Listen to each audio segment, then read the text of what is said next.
Did you just fart right into the microphone? No. Why would I fart into my microphone? That would, first of all, that would have to require me to remove my earbud and then put it next to my ass, and then also stand up next to the microphone that I'm recording with and fart into both of them, and then put the fucking microphone back into my fucking ear so I could smell my own fart. The more you're describing this, I'm feeling like you're more guilty.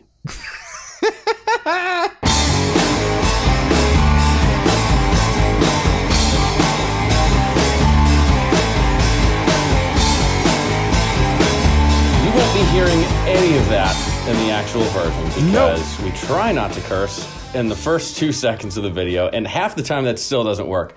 But if you somehow heard that or didn't, regardless, reserve list part 4, I think, episode 25 part 4, reserve list. Yeah, this is part 4 because we started this on episode 10, and then 10, 15, 20, 25. Yeah.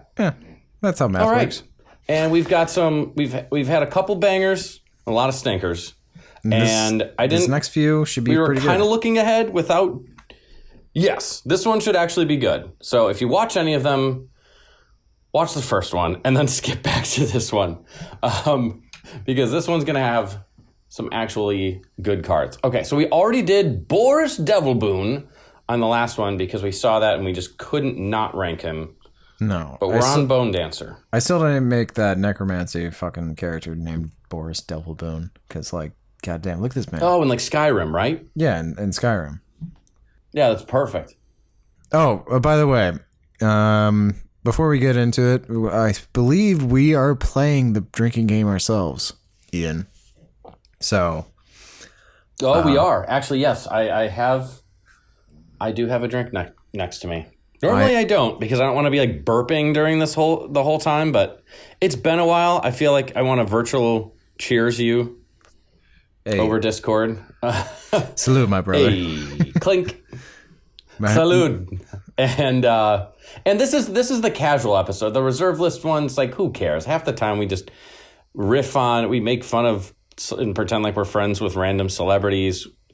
We go off on random tangents. So this is one for our casual, hardcore viewers that are like just here for the party. Yeah. So if you're we're doing the drinking game. Explain the drinking game again. So if you're playing along at home, essentially, if we rank a card as a 2, and I believe 2 was like casual, because 1 was why was this even printed, 2 was casual, 3 was I can see this being played in like 1 or 2 decks. 4 was this can be played, or it's very close, or it's very close. Or 3 is also like 3 is like either super niche, really good in like one deck, or like, oh man, if this was like, it's so close to being cEDH playable. 4 is it's good in more of a group of decks. Reanimator decks would like this, or Enchantress decks would like this. Not just one deck. And then 5 is a staple. 5, yeah. Exactly. Where I think, did we have a staple last time? Yeah, Black Lotus. Oh, well, and here's brings up another point. Even though Black Lotus isn't legal in EDH or cEDH, we're still ranking this as if it were legal or not. It doesn't matter. If it were legal in cEDH, what would it be ranked? Which is only a couple are really banned. So This is just for fun. If you take this too seriously, have another beer because you're part of the problem. And maybe you won't be a part of the problem after you have a beer. So join us. Jesus. For another one of our fun episodes while Trevor coughs up a lung. Cut that out. And yeah. Oh yeah, it'll be out. Trust me.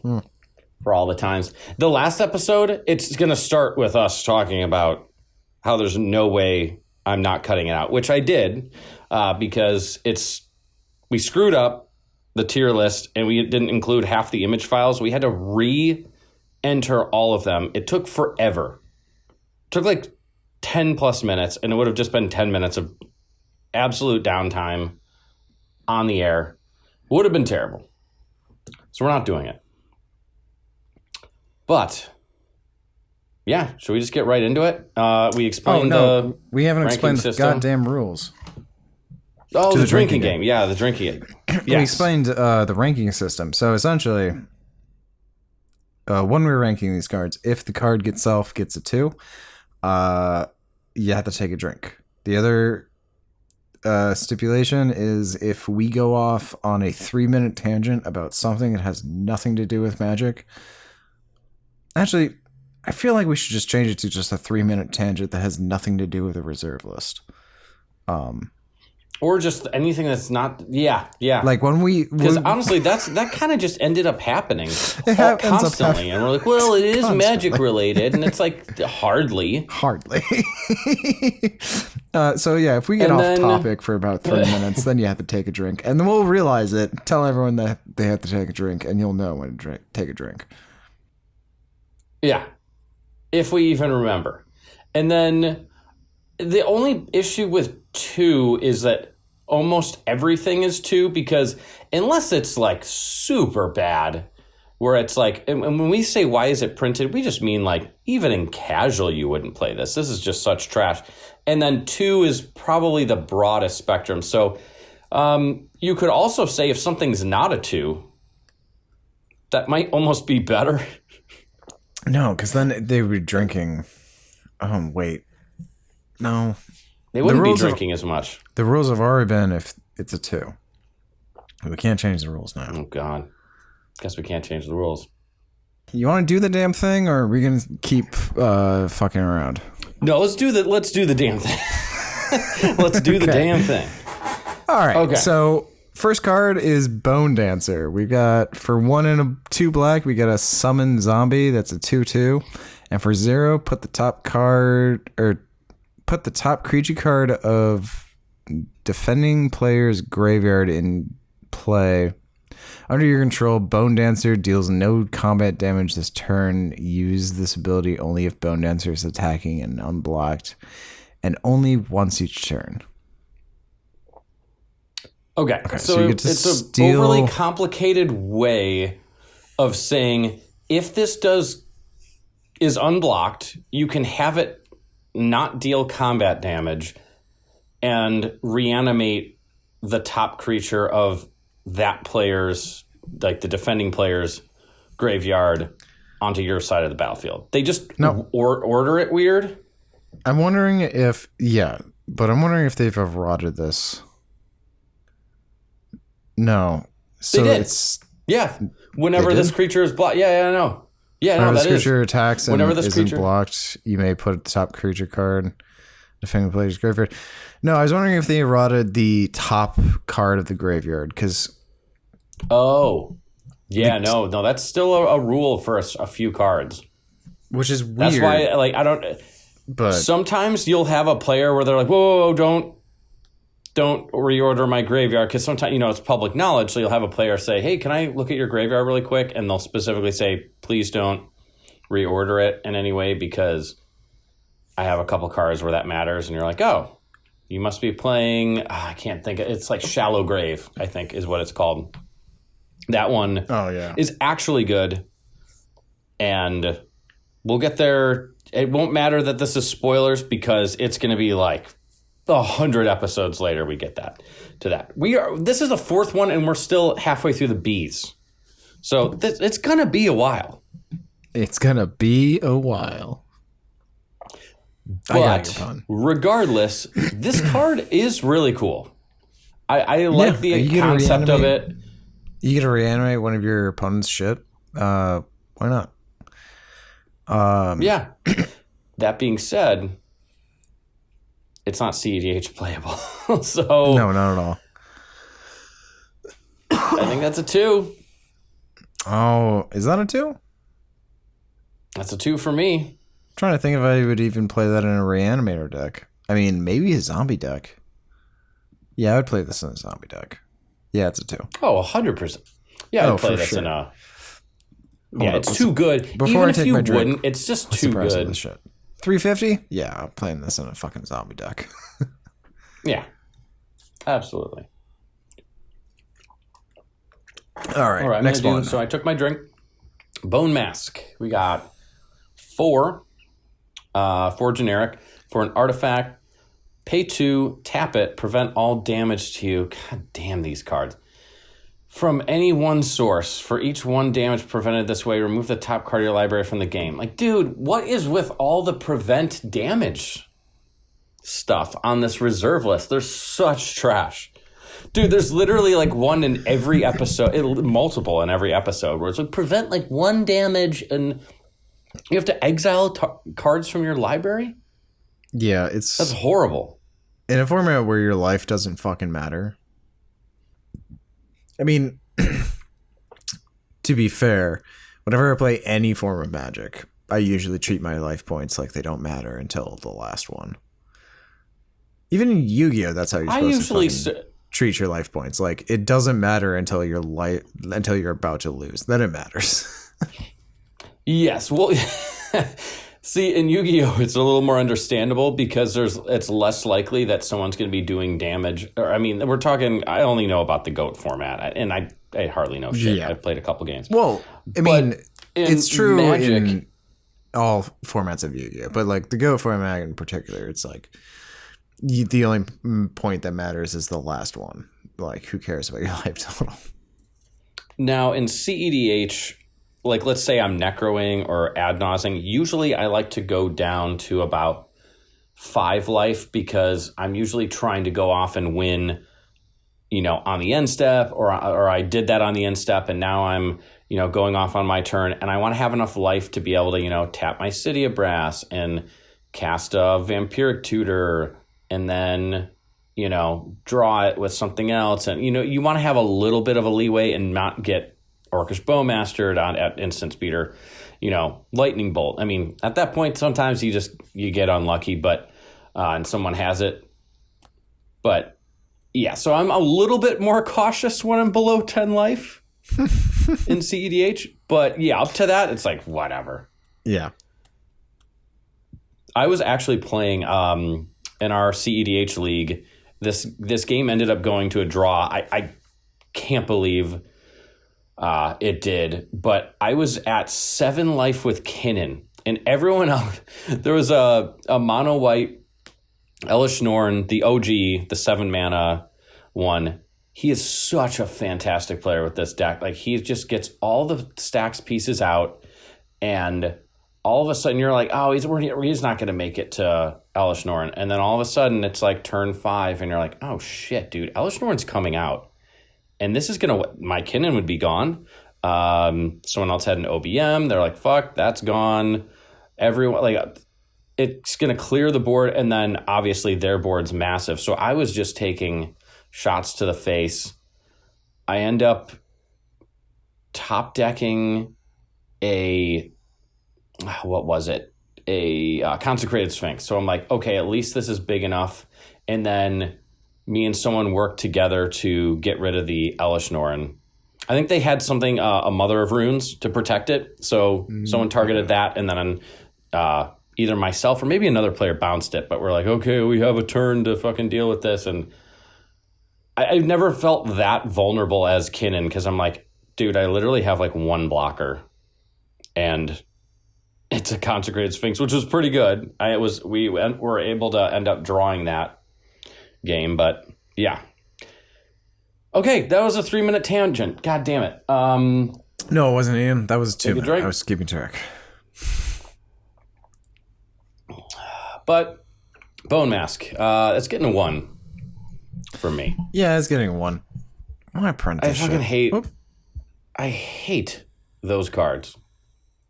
The prevent a damage this way, exiling cards from your library. You just never want to be doing that. Unless you have some weird specific strategy, but you'd never play this card to do it. You'd just play Demonic Consultation, exile a shitload of stuff, and, yeah, you don't want that. Okay, and we did Boris Devil Boon last time. Not really a spoiler, but we gave him a 2 because he's cool. I feel like when basically, we do our live stream, when we hang out and shit, we should do a let's play of Skyrim and do Boris Devilboon as like a necromancer. Hell yeah. Boom. Yeah. There we go. That'll be awesome. Hell yeah. It'll happen. Just come back in a few months. It'll be a while. Yeah, but it'll happen. It'll be a while. Well, all right. Take on this next one.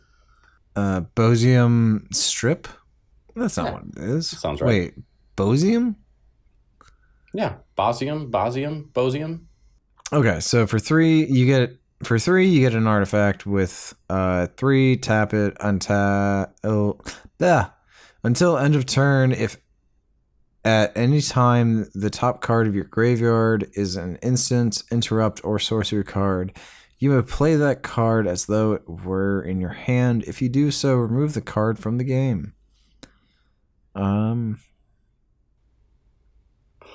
mean, for 6 mana to do the thing that you want it to do, it's kind of shitty, but like, I can see its viability in some decks, I guess. Man, that's another card from Weatherlight. Same set where it matters the top card of the graveyard. Man, they like really were all about it in that set. And then, dude, is Shallow Grave from that set? Because if it was, that's hilarious. That Shallow Grave. No, not the TV. Damn it. My computer. What? Don't switch. My computer went to sleep for some reason. What the fuck, dude? Oh, no, it was Mirage. Okay. I was going to say, if they were all from... Put the top creature card from your hand, or from your graveyard into play as though it were just played. That creature is unaffected by summoning sickness. Remove the creature from the game at the end of turn. That used to be way better. Cool. So you get to reanimate the top creature and then gives it haste. That's pretty cool. Yeah, people used to use it for Dockside, basically. Big surprise there, huh? Oh, yeah. Because they're like, oh, you're telling me you're going to get a whole bunch of mana with this? Oh, what? Dockside? Crazy. Not no more. Now, I'm kind of glad the Bosium Dockside strip or Bosium strip. What was that? Bosium strip. Or more. Okay, so the thing in itself is supposed to be a Morbius strip. So I think it's supposed to be a Bosium strip. Oh, yeah, because like the never-ending... Yeah. So, now, as a card, it is repeatable. Let's get it out of the way. It's not cEDH playable. But... Not at all. That's usually the thing, because half the time, sometimes we're like talking on and on, and I'm wondering if the person listening is like, are they actually talking as if it were good? No, we're not.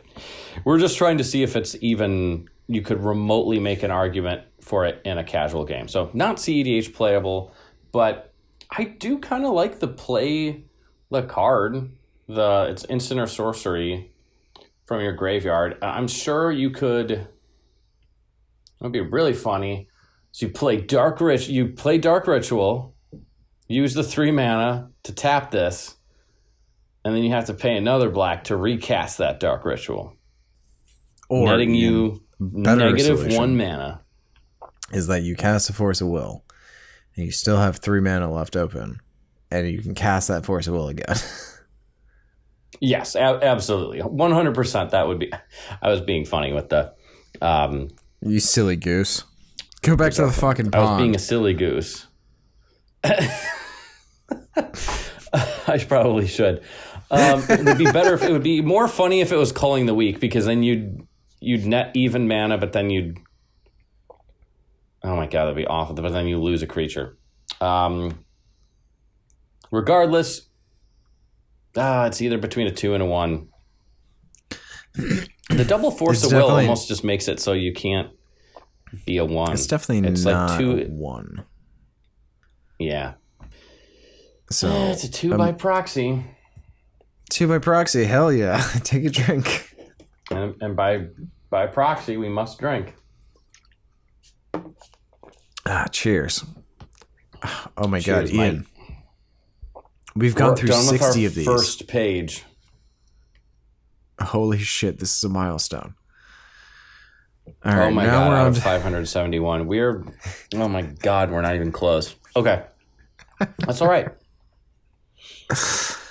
Ooh, Brain Geyser. It's your turn for Brain Geyser. It is 2 blue and X. Target player draws X cards. It is a sorcery.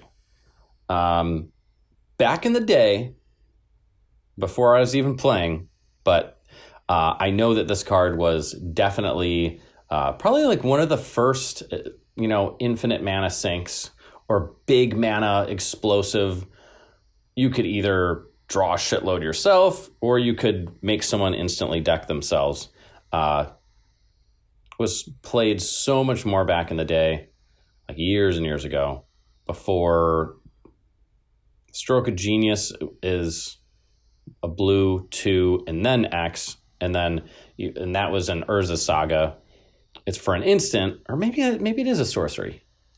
I forgot, but the good one is the Drown in Dreams. That's the more modern day one. But yeah, no, it's anytime there's draw X cards on it, that's never a bad card. Nope. Especially when it says target player draws X cards. Now, if this was instant speed, it would be a different story.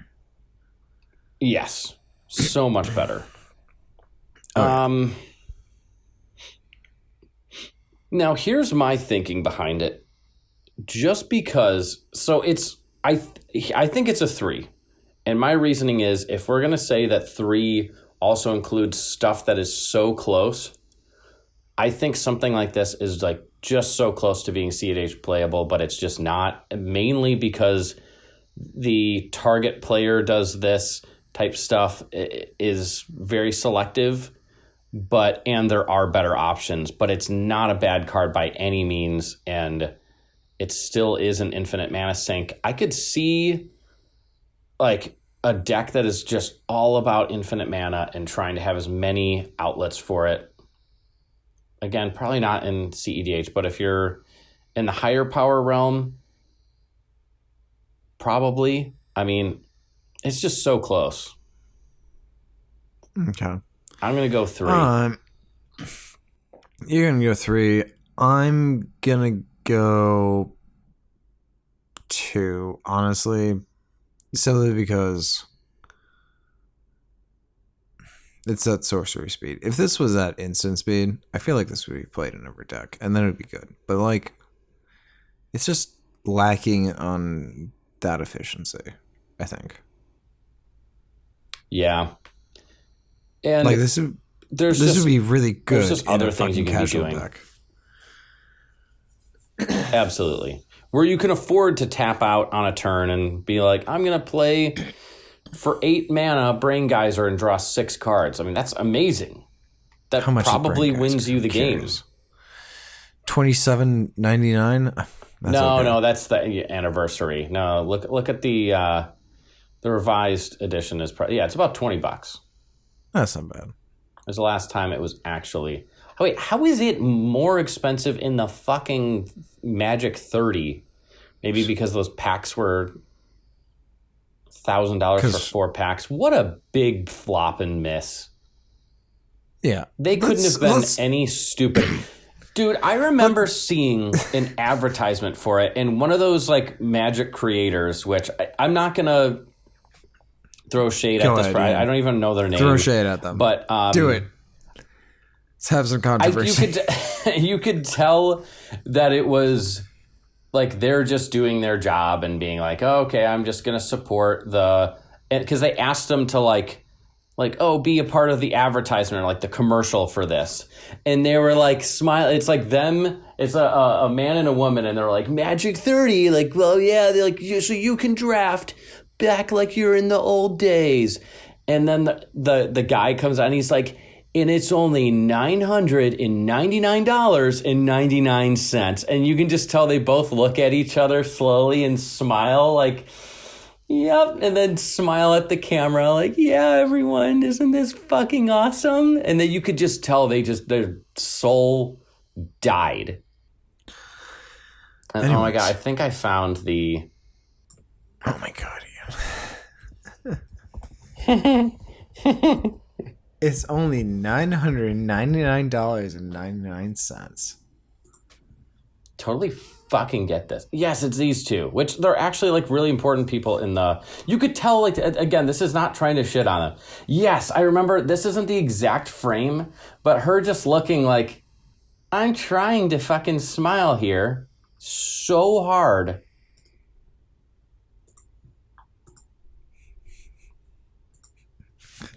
Hold on. Tell me that is exactly how someone should feel about Magic 30. It's only $1,000. And she's like, look how disappointed, like that's how hard she can force a smile. Like, I'm trying. And he's just like, I'm not fucking happy about this. I'm here for the fucking money. And I'm not trying to like, I mean, look, Magic Hall of Famer Olivia Gobbert-Hicks has been playing, Magic for years. She's on a lot of like YouTube content, like big advocate, brings a lot of attention to Magic. Same with Brian. Like this is not dunking on them. I don't even know them. I don't give a fuck what they think. But at the same time, I just wanted it to be known that I'm actually, even though you're like, start drama.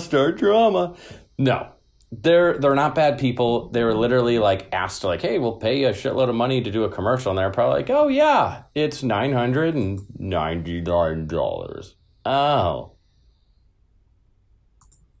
I mean, I can start drama if you want, Ian. You can. I just really needed that to be seen. Okay. Can we move on? Yeah. Okay. I'm going to have to cut some of this because Brand of Ill Omen is a 3 and 5 for an enchant creature. So it's an aura. Cumulative upkeep is red. A target creature's controller cannot cast summon spells. That's actually pretty good. I'm not gonna lie. I mean, the fucking cost is what's making it shitty. But like, if that was like 2 or 3 mana, girl. Oh, even so. So here's the only problem is like the getting rid, like sacking or bouncing or whatever your own creature would be. Let's just say you're like, let's say you attach this to my Kinnan, all right? Yeah. Hypothetically. Okay. So even if let's just say it was 2 mana. You attach this to my Kinnan, and I'm like, oh no, I can't cast creature spells. Well, I'll flip Kinnan.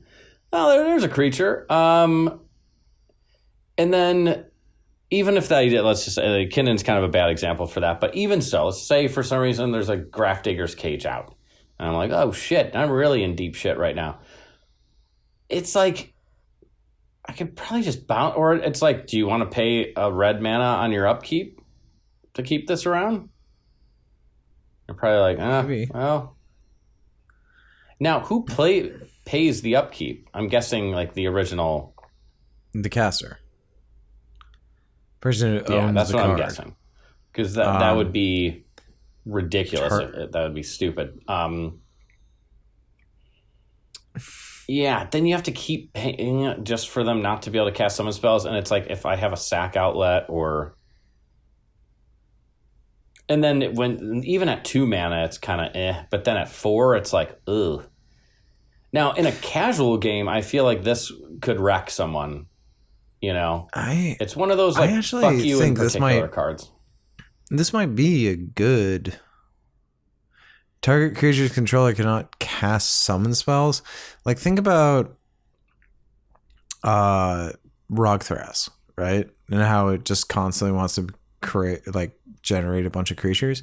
I feel like you play this. Well, the casting cost is fucking outrageous, but people play fucking Smothering Tithe, and they don't find an issue with that. So Because it gains you. You've paid itself back also by the time it gets back to you. This gains you fucking benefit too. You're fucking knocking one of your opponents. If you're knocking out one of your opponents that's sole purpose is to summon creatures, like you are fucking technically getting rid of that opponent. Just saying. I know what you mean. So the thought behind it isn't bad. It's not bad. But then think about like Rogthras. They cast, Infernal Plunge, sacrifice their Rograk to add 3 red mana. Well, this is gone. And now they can use the 2 of that to recast Rograk and another one into Rite of Flame and then cast Breach and then you're fucked. It's like it could just... All right, it's like, fine. I get it. And then the cumulative upkeep, or they just bounce it. And they're like, nah, you're good. Nah, you're good. I guess I don't even know. At 1 mana, if this was 1 mana. 1 mana? Yeah, I think this would be fucking really good. I think this would be a staple at 1 mana. Yeah, 1 mana? Absolutely. Because then your opponent who's like, I play a Rograk, pass the turn, you're like, all right, perfect. Here's Brand of Ill Omen. You can't cast any more fucking creatures.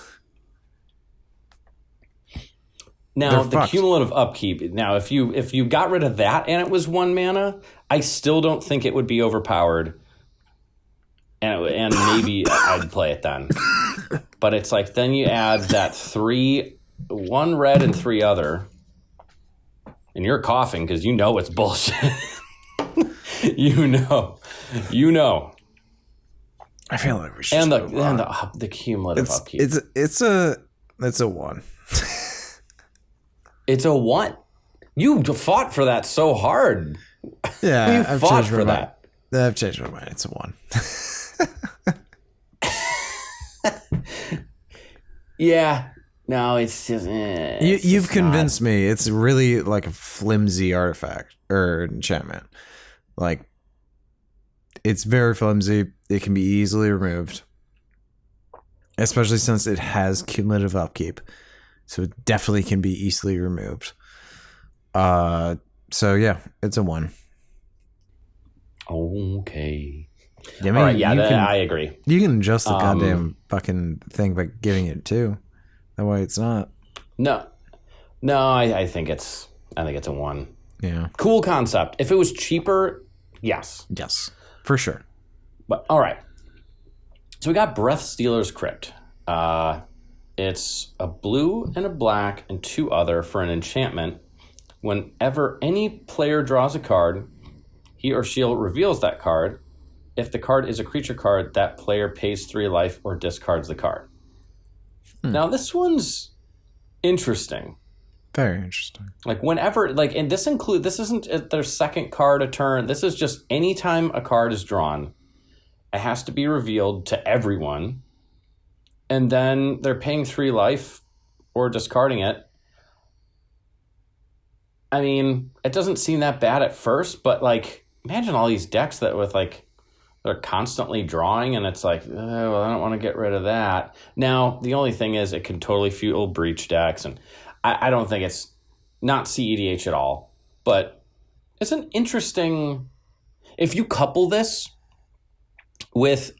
Now, this is in the casual realm, but if you couple this with one of those enchantments that say people can't pay life, or opponents can't play life, or you can't pay life in order to, just at all, and then you couple it with rest in peace, it's like, you can't do shit. All your creatures are gone, exiled. You know what this reminds me of, by the way? What? It looks like an old school, Legend of Zelda fucking dungeon. It does. I'm talking about, fucking Oracle of Ages, Oracle of Seasons sort of thing, or, fucking Link's Awakening. It looks like that kind of fucking dungeon. It does. Yeah. Brushwag. Wait, we didn't even rank Breathstealers. Oh, no, we didn't. It's due. We didn't even talk about it. Yeah, we did. So, we did a little bit. It's interesting, but it's not C. I would say a 2, just because... Drink again. It's a cool effect. It's not like such shit that you just never play it, but it's like very specific, even in the casual realm. Yeah, it's very specific. I mean, it's not. It's in Demir, and like it's a 4-drop. It's not that good for what it does. No, honestly. Like even in casual, you can find some better fucking 4-drops, or a better 3-drop like their next fucking guy, Brushwag. Okay, what are you ranking it? Oh, it's a 2. Oh, okay. So that's another drink, and I ranked it a 2 as well. So you're clearly interested in this next Brushwag. I love its art. Look at it. Yay. It's just this fucking tiger trapped in some brush. It's hilarious. So for 1 and 2 green, sad. You get a summon Brushwag. It's not only the name of the creature, it's this fucking typing. Which is wonderful. It's a 3/2. And if Brushwag blocks or is blocked, it gets -2/+2 until end of turn. So it becomes a 1/4 until end of turn if it gets blocked or blocks.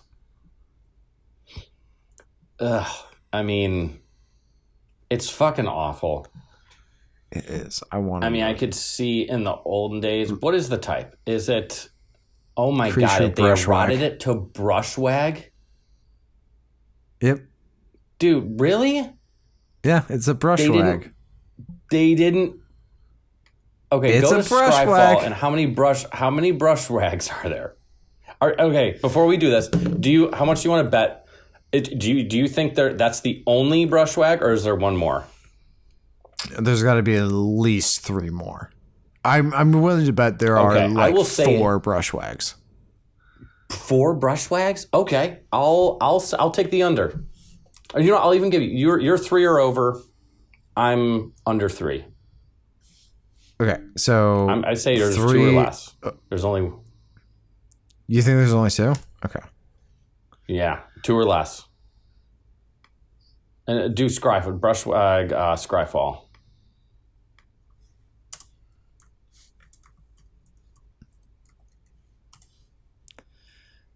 With a K. There are 3 cards exactly. One of them is a sticker. If you're gonna fucking take that on the goddamn sticker, I will die on this hill. I say it's a wash then. Because the fucking card has a typing on it of Brushwag. Okay. You said there were 4 or more Brushwags as creatures. I said at least 3. Let's give you 3 or more. And if you're gonna call a fucking sticker, how the fuck? I can't know that it is hilarious that there's another one. It is actually kind of hilarious. I thought you said.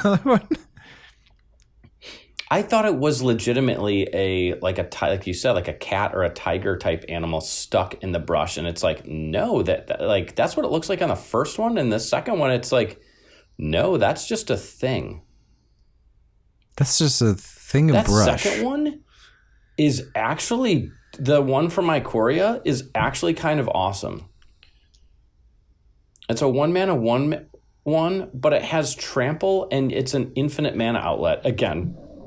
Not broken, but like you could make it an infinite.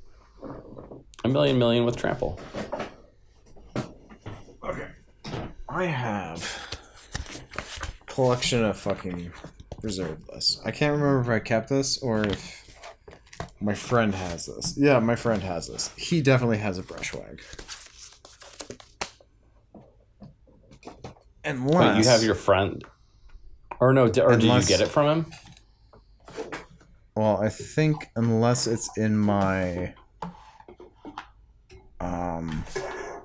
This is also going to be a nightmare to edit, by the way, because there's been points where like one of us is actually progressing the podcast while the other person's like off doing.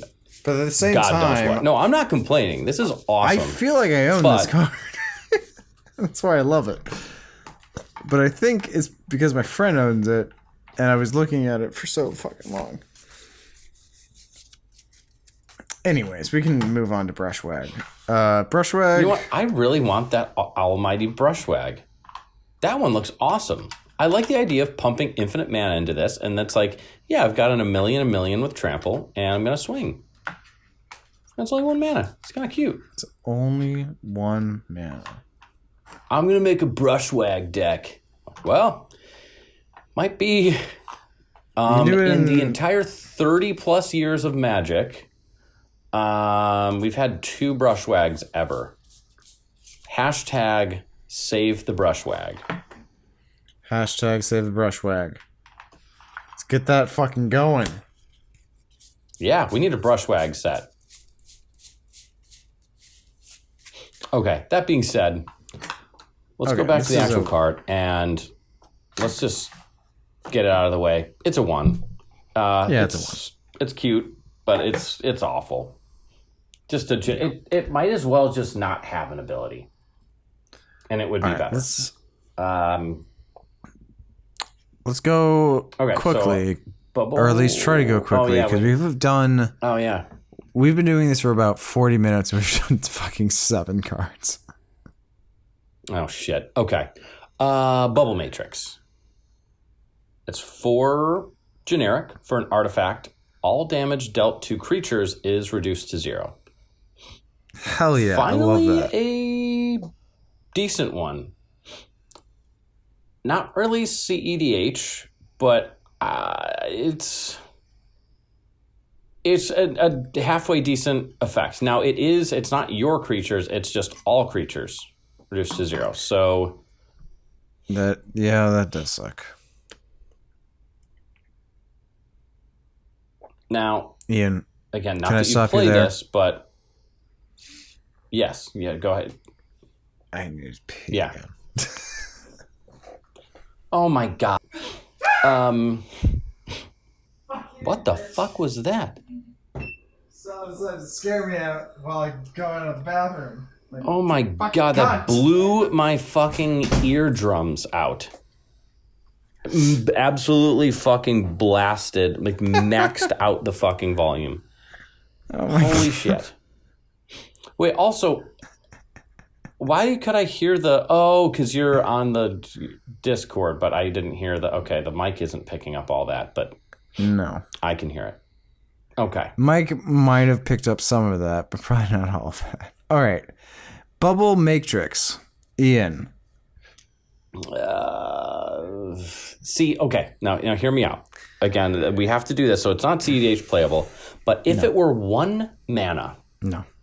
Imagine doing this in something like Nagila. No. I mean, yeah, but no. Like I'd play it in Nagila. It doesn't matter. You because you just keep swinging, and it doesn't matter if they do damage to your creatures. They never die, and you get infinite mana. Yeah, but it's a 4-drop, and you just win. It's not a 1-drop. It's a 4-drop. Yeah, that's what I was saying. If it was a 1-drop, yeah, but like that would be broken. Can I have fun? Can I not pretend that it's at least a 1-drop for a second? Yeah, we were doing a lightning round. You are right. We're trying to get through this fucking list. God. Oh, Jesus Christ. It's a 2. I'd play this in casual. 2 from me. 2? Yeah, I'd give it a 2. Maybe even a 1.5. Can I give it a 1.5? You can give it a 1, so it becomes a 1.5. I'll give it a 1. I don't think it's really that good. Even in the format that we're in, I don't think it's quite Why did they print this? Because I understand why they printed it, and I think it's pretty fucking good. I just don't think the cost is really worth it. Nice. Next up. Carnivorous Bloom. For 3 and black and a green, you get an enchantment. Choose a card in your hand and remove it from the game. Add black, black, or green, green to your mana pool. Play this ability only as a mana source. I actually like that ability. Me too. It sucks that it's 5 mana. It does suck that it's 5 mana. Yes, you're right. But that's dope. At instant speed, you can just discard a card and be like, yep. You can discard 2 cards. Finale of Devastation. Oh, well, it wouldn't be instant for that card. But you could just do that. Discard 2 cards. Finale of Devastation for 2 mana. And I don't know. This is the first thing that came to my head. But, like, you could really easily get to... It would be dumb playing this for 5 mana to only then... it's... discard 3 cards and get ad nauseum. But yeah, you can play a fucking Dark Ritual. It'd be better than this. Yeah. So cEDH, no. But I like this in a casual game where it's going to stick around a little longer and the game's going to last long enough where you can accumulate enough cards and start discard. Like I would play this in a Golgari grave deck, like a graveyard deck, like Marin, where I'm trying to reanimate different things. And I'm just like, okay, let's play this. Let me discard a couple cards and I'll use one of the mana for reanimate, bring this back. I'll use the other 3 to activate this ability. There's a bunch of shit that you could use this for. It's not exile the card from the game, remove the card. It's just... Oh, no, discard. It is remove it from the game. Oh, no. Oh, this is a 1.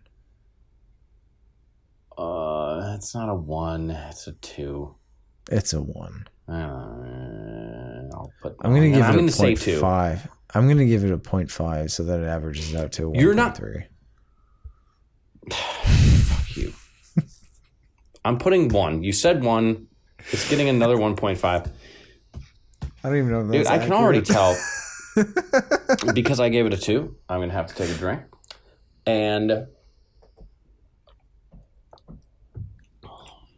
this has been one of the episodes where we've gotten off the rails more than ever, which should tell us this is the first time I've actually participated in our own drinking game rule set. I was right. And I can tell that it's going off the rails so much quicker. This is not as nearly as focused as any of our others. And I'm having fun. So can't complain. Is it, so it's a 2 for me, a 1 from you. It's getting a 1.5. Now this next one, I'm going to take this one. We got Call to Arms. It's 1 and a white for an enchantment. As Call to Arms enters the battlefield, choose a color and an opponent. White creatures get +1/+1. When the chosen color isn't the most common color among permanents the chosen player controls, sacrifice Call to Arms. What? I'd like to point out that this guy has an arm, but no hand. Yeah, what is going on? Is that his? Yeah, this is this guy's. Okay, what's with this? So this guy, that's his leg? No, so there's arm. What's this? There's right a guy here? right here. Yeah, this is one guy, and then there's a guy right here, and then this guy exists, but his arm doesn't have a hand. Huh. You're right. Huh. And even like however you try and like, that is hilarious, that Call to Arms, and he's basically missing half of his arm.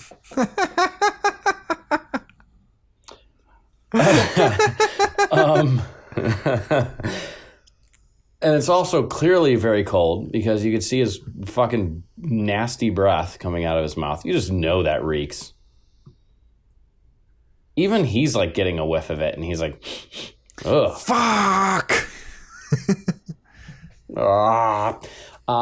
This card just...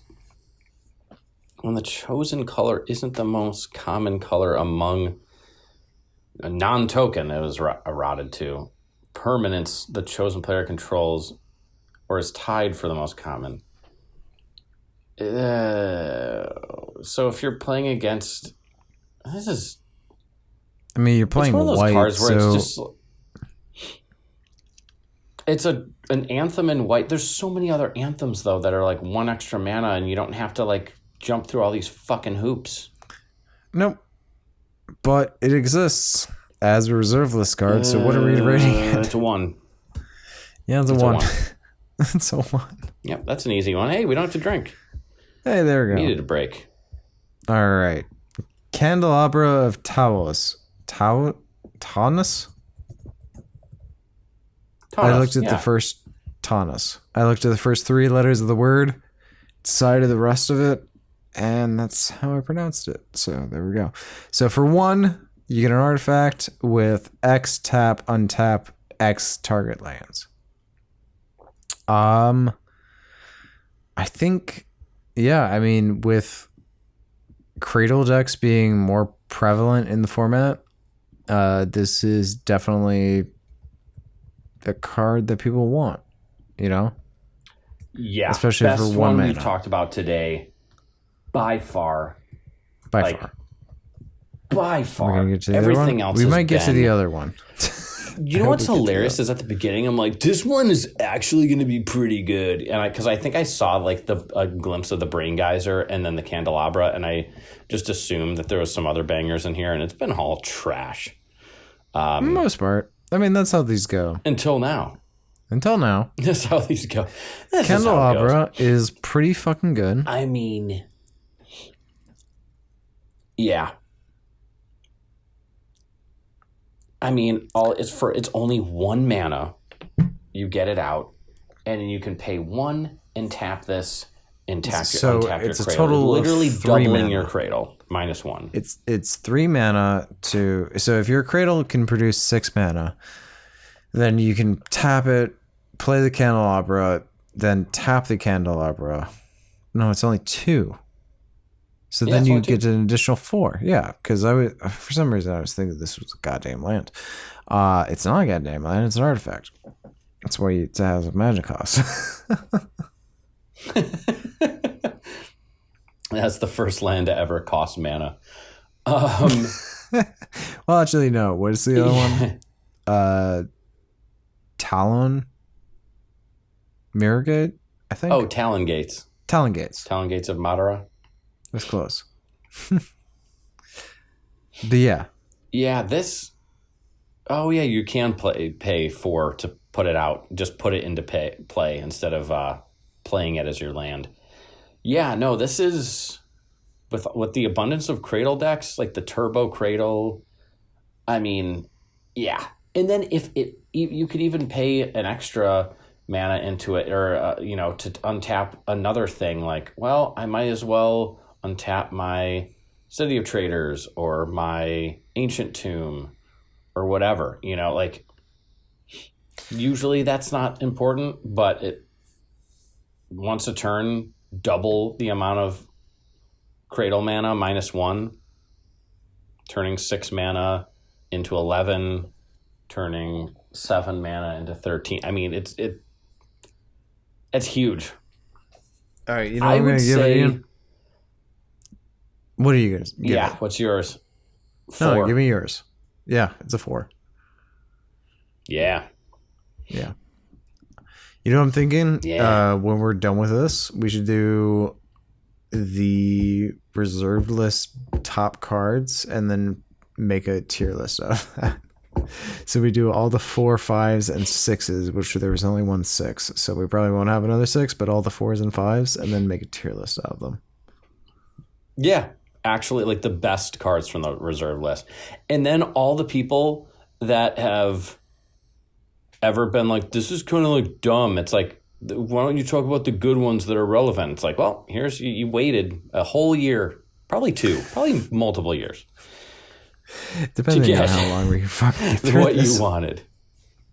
You know what the nice thing is, though? The reserve list ain't changing anytime soon. So now if they eroded it and started adding new cards to the reserve list, oh, geez. Oh, jeez. I don't even want to think about that. But yeah, that's a 4. Easily. Yeah, that's a 4. So no one has to drink. Oh, man, you're going to get a good one next, but I have to do this trashy Canopy Dragon. 4 and 2 green for a dragon creature. It's a 4/4 with trample and 1 in a green. You can pay that. And flying and loses trample until end of turn. So I'm guessing it just gains flying, loses trample. Did you just fart right into the microphone? No. Why would I fart into my microphone? That would, first of all, that would have to require me to remove my earbud and then put it next to my ass, and then also stand up next to the microphone that I'm recording with and fart into both of them, and then put the fucking microphone back into my fucking ear so I could smell my own fart. The more you're describing this, I'm feeling like you're more guilty.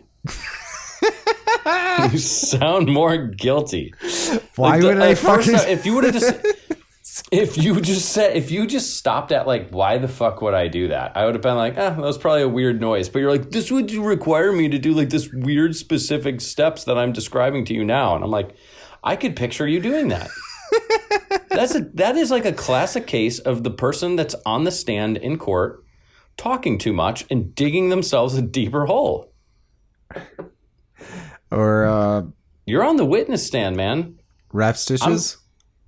Begging for the witness. We're gonna find out when I'm editing this. We'll have the audience guess. It'll pause right there and there'll be a questionnaire. Do you think Trevor actually farted, or is that a glitch? Let's play a game. Let's play a game. Do you know the song "Rap Snitches" by MF Doom? It's about essentially rappers being their own. They're like, being their own style witness. Do you see the perpetrator? Yeah, I'm right here. No, I haven't heard it before. Sounds good though. You should. It's a really good song. You should look it up. Rat snitches. Rap snitches. Rap snitches. Okay. It's something else. Yeah, it's like rap snitch. It's whatever, but it's like rap snitches begging for the witness. Do you see the perpetrator? Yeah, I'm right here. Some like other fucking shit to it, but like it's essentially like rappers calling themselves out for when they like do illegal acts and then they rap about it. Yeah, I'm the motherfucking perpetrator. Yeah, I like it. Yeah. Anyways. So just to put a wrap on this card. It's not as bad as some of our ones from earlier on. I think we were a little too harsh today, maybe with some of them, because remember some of the ones early on were like ungodly bad. But that being said, I would never want to. I would almost always rather have trample than flying. And it's 6 mana. You know what? I don't even care. I don't care. It's either a 1 or a 2. It's a 1. It's not a 2. I would not play this in fucking casual. Are you kidding me? There's so many better cards. Yes, even a dragon deck. Yeah. That's a 1. Even in my 5-color early dragon deck, I would not play this. I'm a lucky bastard this next for card's what? Kind of cool. For being able to read this? This next card's cool. All right. So Cavernal Souls is 1 and a black for an enchantment. Whenever a creature comes into play, you lose 1 life and add black to your mana pool. It's pretty fucking good. I'm just going to say it right there. I think this one's like a 4.5. If we can get it to that 4.5. What? Maybe a 4? You're going to give this a 4.5? When have you seen this ever see play? Now, I'm not saying it's bad. But maybe I've had too much to drink. Jump. Yeah, to be honest, I burned my... We've only been recording an hour, and I burned my through 2 drinks like it was nothing. I burned through my 2 drinks, and they were fucking tall boys, so... Oh, and they were IPAs, too. Yeah. Yeah, no, mine were also only one of them was IPAs. So, yeah, no, that was... I can tell that we got off the rails a little bit. This is funny, though. It's a good experiment to notice that, yeah, maybe we shouldn't drink during these. If we want to stay... Unless it's the reserve list ones, because these I don't actually care about. This is just fun. I care about them because they're fun, but like I don't care about the rankings or whatever. I'm not taking it seriously. Now, 4.5 is ludicrous, but a 4? 3. I mean, I feel like this is a good card. I feel like I've seen this card. It is. It is. Or is it only played in Correct? That's honestly, I don't even know if it's played in Correct anymore, but it is really awesome. Adding just whenever a creature comes into play, wherever. Now, someone could fuck you over and have some sort of infinite bouncing loop type thing and kill you, but at that point, if they're infinitely bouncing something or having creatures enter, you're probably losing either way. And it's only 1 life per black mana. I mean... It's a good value. I like this card a lot. It's just because... I would not blame you if you gave it a 4. I'm going to give it a 3. And I think 3.5 would actually be kind of where it sits. But whatever you're feeling... Whatever you know what? I'm in a good mood. I'll give it a 4. You can give it a 3. It'll get a 3.5. Yeah. I'm in a good mood today. I think there's so much cool stuff you could do with this. Oh, yeah, for sure. But, okay, this next one. Carrion. 1 and 2 black. For an instant, sacrifice a creature... Put into play a number of maggot tokens equal to the sacrificed creature's power. Treat these tokens as 0/1 black creatures. I love that it's maggots. Love that it's maggots. I like that it's flavor text on it already. Well, not the flavor text, but like, well, the flavor text is king or herder. The maggots cannot. Yeah, they don't care. And it's interesting that it's being pecked apart by birds. Oh, yeah. That's how the fucking birds eat the fucking flesh, and then the maggots get in and fucking destroy the innards. And then, you get wolves and shit. And let's talk about the circle of life.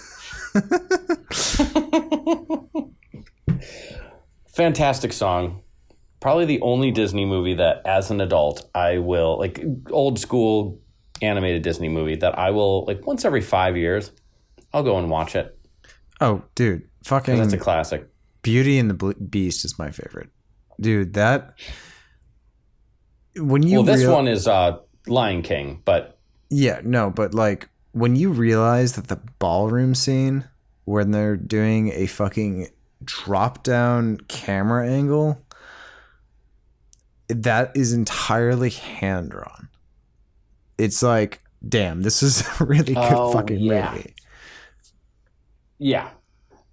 I liked Beauty and the Beast less because as I watched it again, not super recently, but as an adult, I remember being like, yeah, this is just kind of like the most interesting part that I would have liked to see more, where they actually start growing closer together is just solved with a montage. And I'm like, oh, yeah. Kind of wanted to see the actual, I hate when they do that, when they're like, all this exposition, all this bullshit, and then, okay, they don't like each other. And then one what does he like save her one time?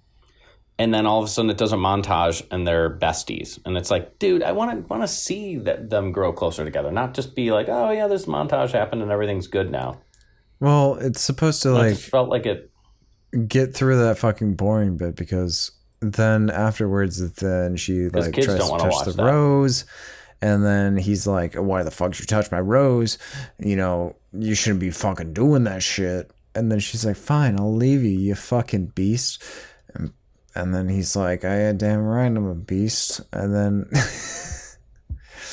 I am a monster. And then he fucking, yeah. The only thing I can think of right now is the Kingdom Hearts level, Hollow Bastion.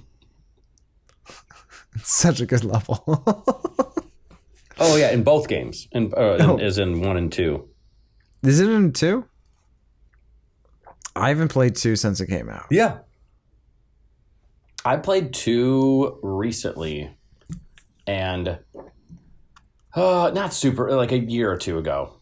And the thing that pissed me off that I didn't remember as a kid, because I have all the fond memories of like fucking around like towards late game, or like once you've unlocked all the areas and like grinding and leveling up and finding all this stuff and like using all the abilities.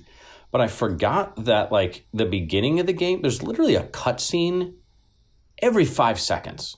Like you run across like an area, there's a cutscene that's like 5 minutes long. And then you're like, okay. And then you walk out and it loads the new area, cutscene. And it's like, dude, why didn't you just do a cutscene that whole time? Why did you make me push my character forward for 5 seconds just to do another fucking cutscene? And it's like that for like the first 6 hours of gameplay. Because it was excruciating. It was excruciating. as an adult with that has like, hey, I don't have as much fucking time as I did as a kid. Because as a kid, you got the video game over the summer. You played outside with your friends. You didn't have a job still. You go inside and you just fucking game all night. Oh my God. Remember when we would spend like all day in my basement just playing like fucking Star Wars Battlefront 1? And we just like... Oh my God, yes. And we just try to fucking kill Darth Vader in in Cloud City. In Cloud City, yeah. And we were just like the entire day. We spent like 6 hours doing this. It was just like, all right, we maybe killed him like twice. We got to be kill him like twice. No, we figured out a fucking method, which was like we had to be the fucking guy that had the rocket launcher and the mines, and we would just lay a bunch of mines down and then just shoot rockets at him, and eventually he would fucking die. Well, I think they had unlimited health, but unless you blasted them off the edge or into the pit where they like the carbon freeze. But we would like lay mines in the pit. So he would get blown into it. I remember it, but it was hard to get him to land in it. And then he could like 1 or 2 shot you. So he would like we would lure him back there. And then we would just fuck with the AI trying to get him to die for hours. That shit was the life. There was no responsibilities. No responsibilities. Okay. Just checking my fucking video game collection. I do own both Battlefront 1 and 2 on PS2. So, I'm living life. You still have them. Damn, my sister has the PS2. Yeah, I don't know. You know another game that we used to play? Remember the Indiana Jones game? Yeah, I do remember for that. PS2? Yeah. And there's that level with the crocodile that we were like terrified of. Wait, there's that massive crocodile. Do you remember the fucking Wolverine game that we used to play? Yes.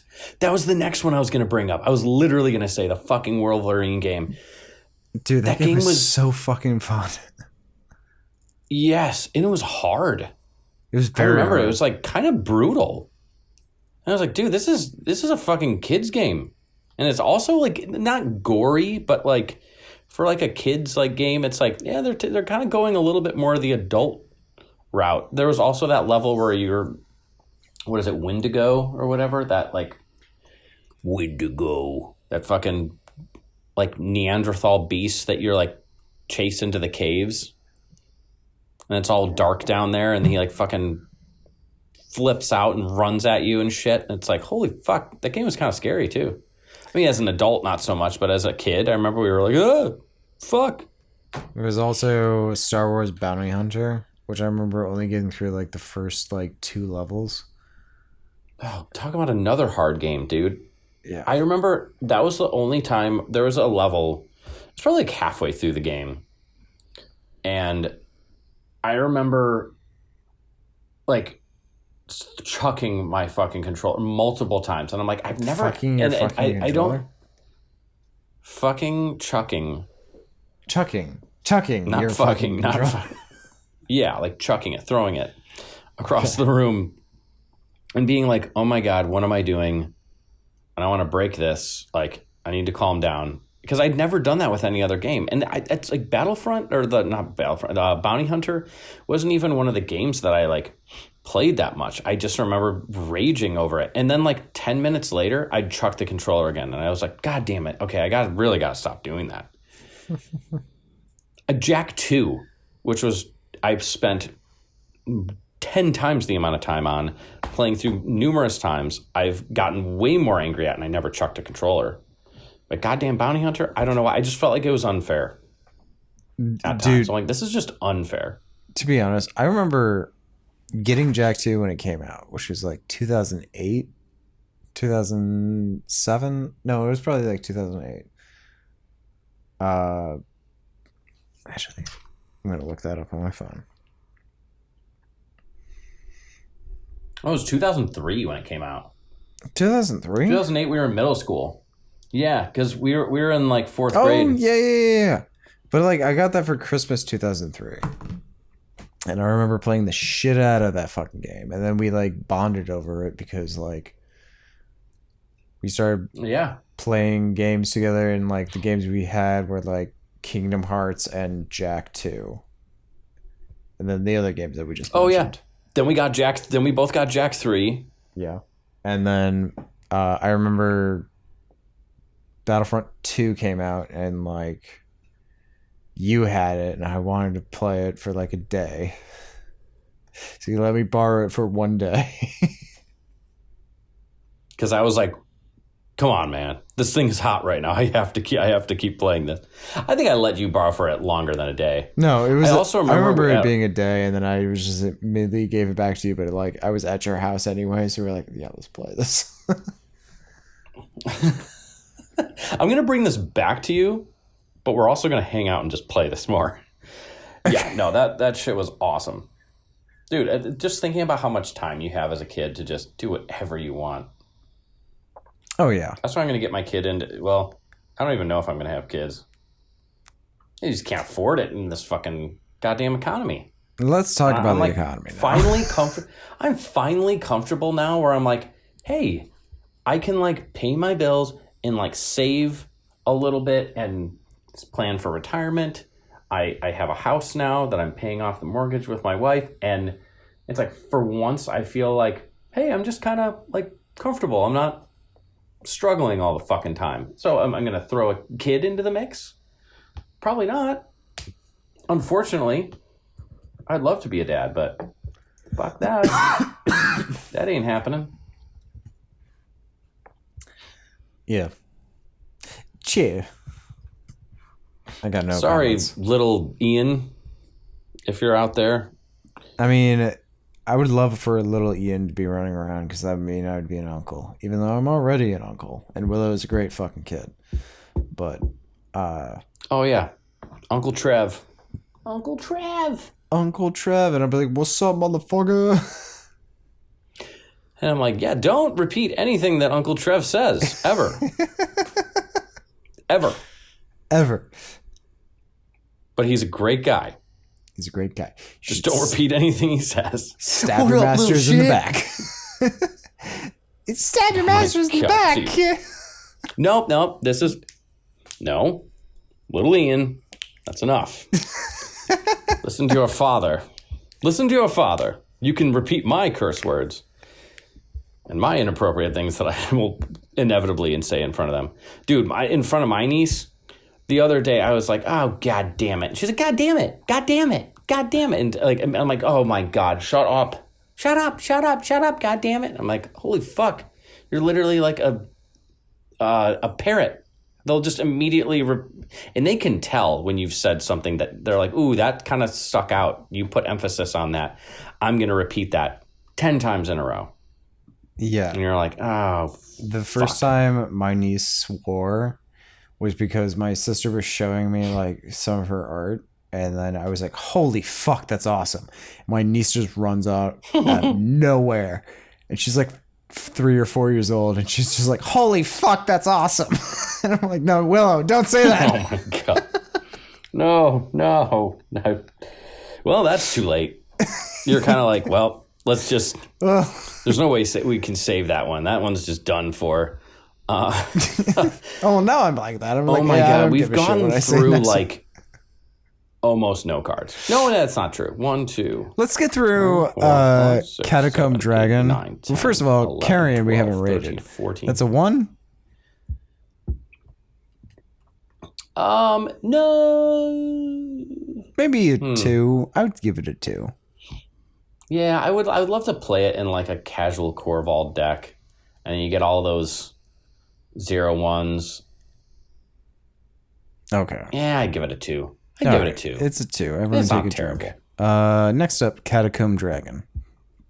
So for 4 and 2 black, you get a summon dragon. It's a 4/4 flyer. Whenever a Catacomb Dragon is blocked by any non-artifact, non-dragon creature, that creature's power is halved, rounded up until the end of turn. Wow, that's that's really shitty. Non-artifact or dragon. So most creatures. But it's still ultimately just a 4/4 flyer. Yeah. At the end. Ugh.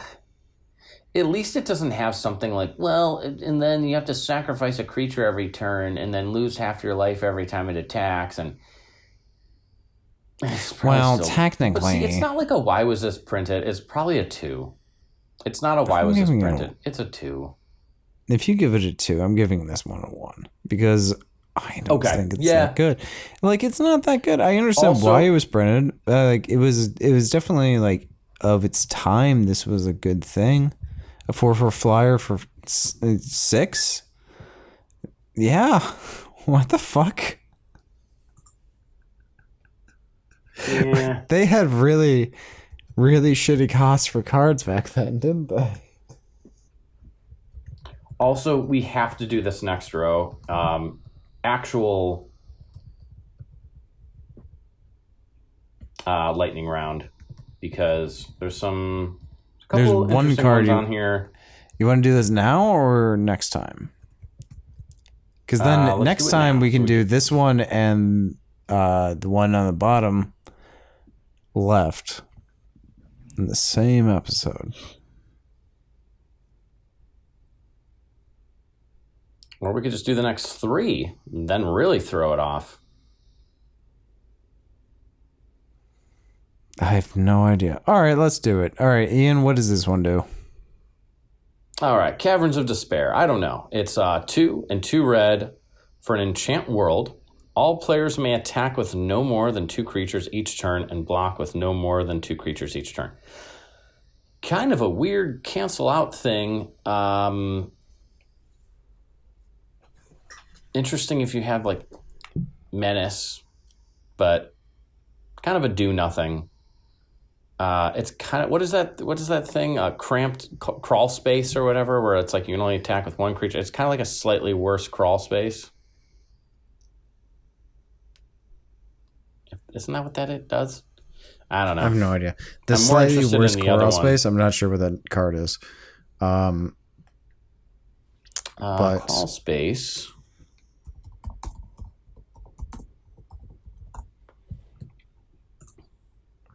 This one? No more than 2. It's can attack you each combat, and it's only 3.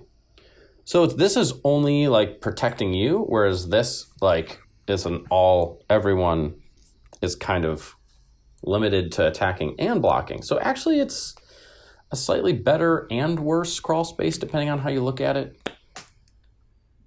probably would. It probably has a spot in like a weird casual kind of deck. Like I'm doing some goofy, quirky strategy.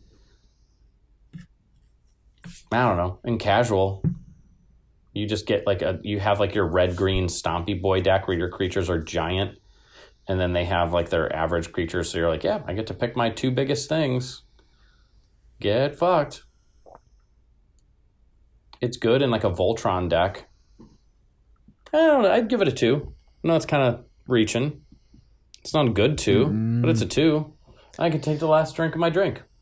Yeah, I'll let you have that one. So I'll give it a 2. I don't think it's that good. Like I was considering it being good. A 2 is not good of like the number of time and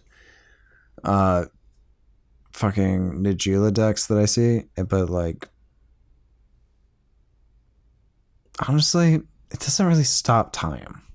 And who cares about if it stops Nagila? They're going to do their own thing. Yeah, no. Oh my God, yeah. Even for 1 mana, you wouldn't want like a silver bullet piece like that. It's too specific. But I'm thinking like in casual, for like a Voltron deck where you don't want a bunch of people attacking you and you only want to attack with your giant thing.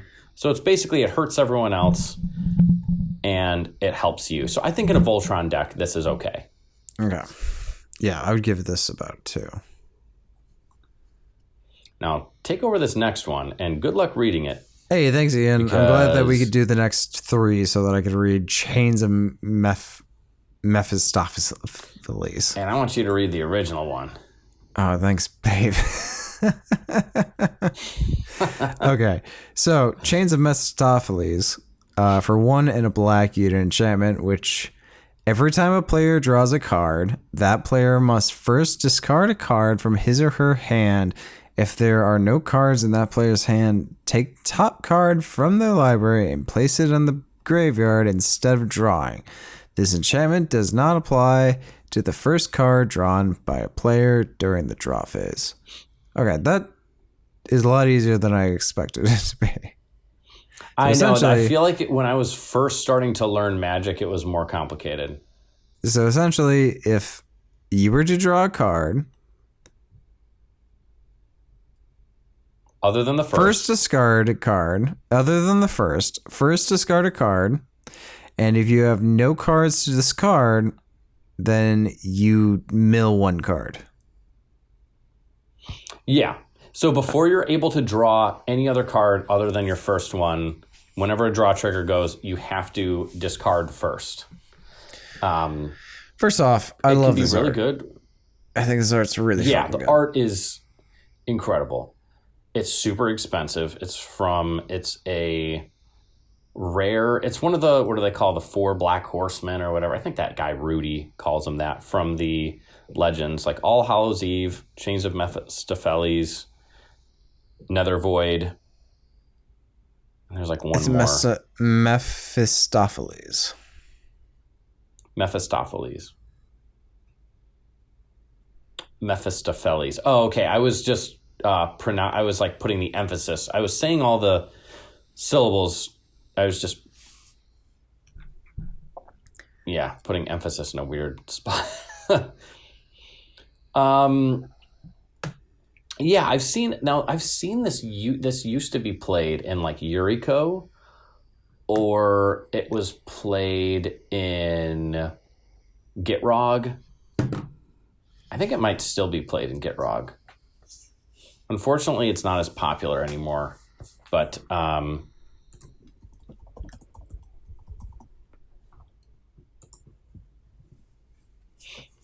let's see. What's he doing? Still played? What is he doing? What is this crazy man doing? It is played. It still is.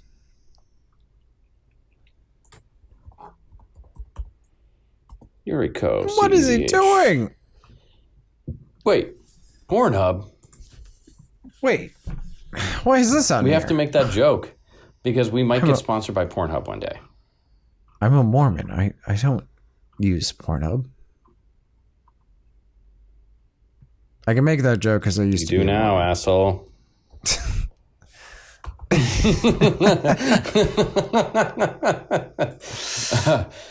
Sorry. Okay, it's not in Yuriko. Anyways, it's a 4, right? I think it's 4 or 3. I'll give it a 3. So if you give it a 4, I think 3.5 is actually perfect. All right. Do you want to end on that one? Or yeah. So no, let's do chain stasis. All right, you do chain stasis. So we got chain stasis. It's 1 blue for an instant. Tap or untap target creature. Whenever any player uses chain stasis to tap or untap a creature, that creature's controller may pay 2 and a blue to use chain stasis to tap or untap any target creature. So similar to Chain of Vapor, but but the chain can continue by paying 2 and a blue. Now there used to be a really outdated combo with this, with like Bloom Tender or something.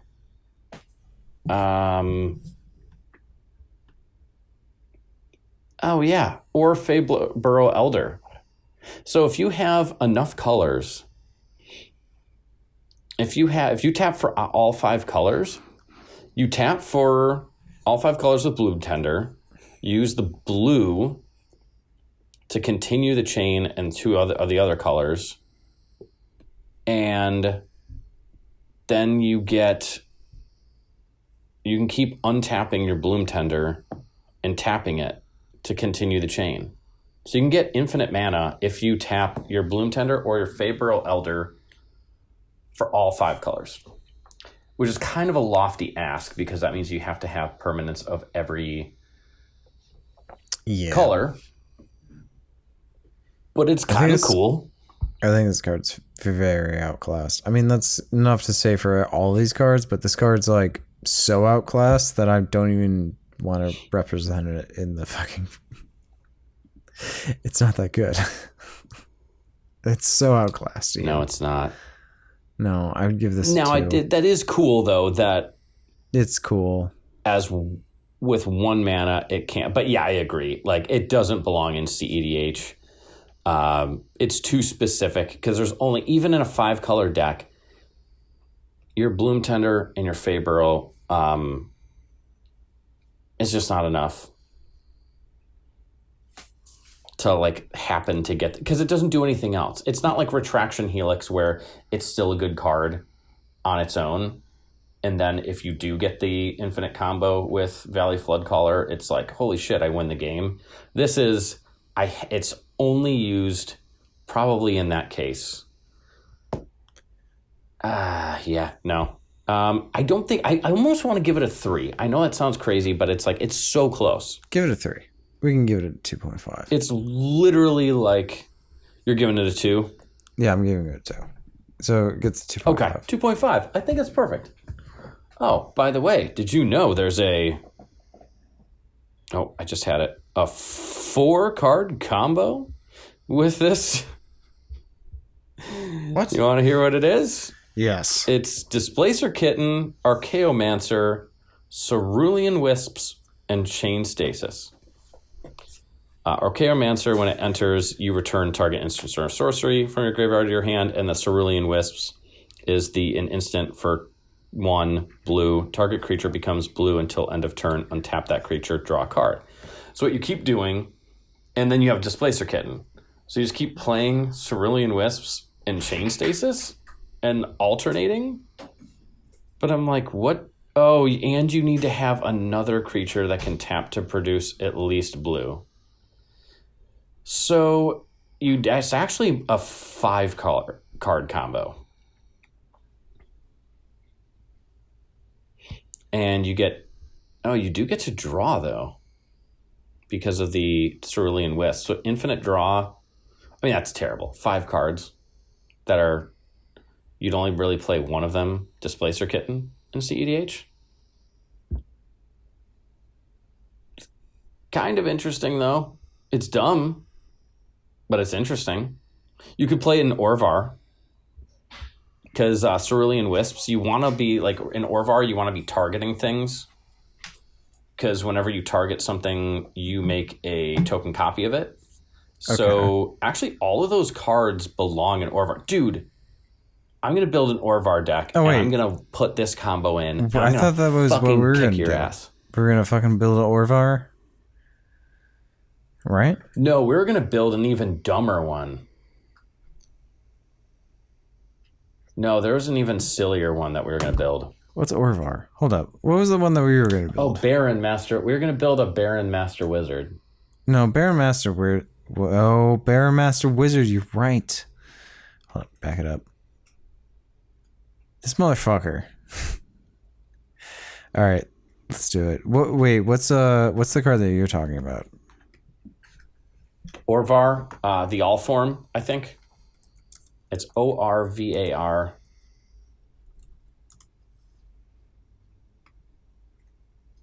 I like how you just ski. You're like, I don't want to deal with Orvar. I'm just going to type the all form. Oh, yeah, I know this fucking card. It's one of those ones that I don't know much about it, but I've heard someone was like saying that, yeah, it's kind of like usually you just get your ass kicked, but like if you're allowed to do your thing, you just start going out of control and people are like, oh shit, why did we let them have this? So it's kind of like a very underdog deck, but I do almost want to try Baron Master Wizard. I still say we do that first.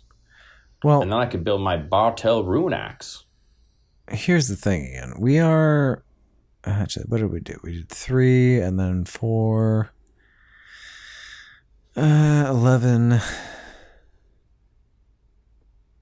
No, we're actually at the perfect time to stop. 15... We did 18 today.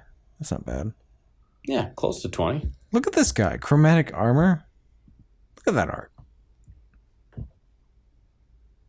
That guy looks very chromatic. Very chromatic. All right. This is a good time to stop. Hold up. We've already gone off the rails. We've gotten back on, and then we went off again. I really wanted to get to this card. Oh, yeah. There's going to be some good ones next time. That's some good ones. There's going to be some good ones. We're not going to say them, but there's some good ones. It should be a good time. Anyways, next time we're doing set review, right? Or are we doing the surprise? Oh, we should probably do the set review because didn't it literally come out? I've been so busy. Comes out in 3 days. I haven't even looked at Edge of Eternities.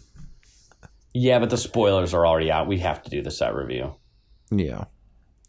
So we'll do that one next, and then at some point we'll do the Baron Master Wizard, and then we got a fun one coming up. Yeah, honestly, it'll be really easy. Honestly, we can record it in like 30 minutes. It could be a fun, quick episode that we can release. It can even be like a bonus episode that's not one of our official ones. Oh, yeah. We'll figure it out. We'll figure it out. Don't you worry about it. We'll let us worry about the prime of our careers. Yeah. We're in the prime of our careers. We're fucking working. We're working our asses off. And I'm trying to get out of my career because I fucking hate cocaine. Yeah, he's trying to get out of his career. So back off. Back off. But you know what? This one was a blast. It was we talked a lot. Honestly, it's going to be, even though it's an hour and 40 minutes of recording, this is going to be like an hour long because there's so much bullshit to cut out. So it'll end up being perfect. But that being said, do the honors. Do all the closing stuff. You're good at this. So we have a Twitter account, and we have a Blue Sky account, and we have a Instagram account, and we have a TikTok account, and we have a Patreon account, and none of them get any traffic because none of you like us, apparently.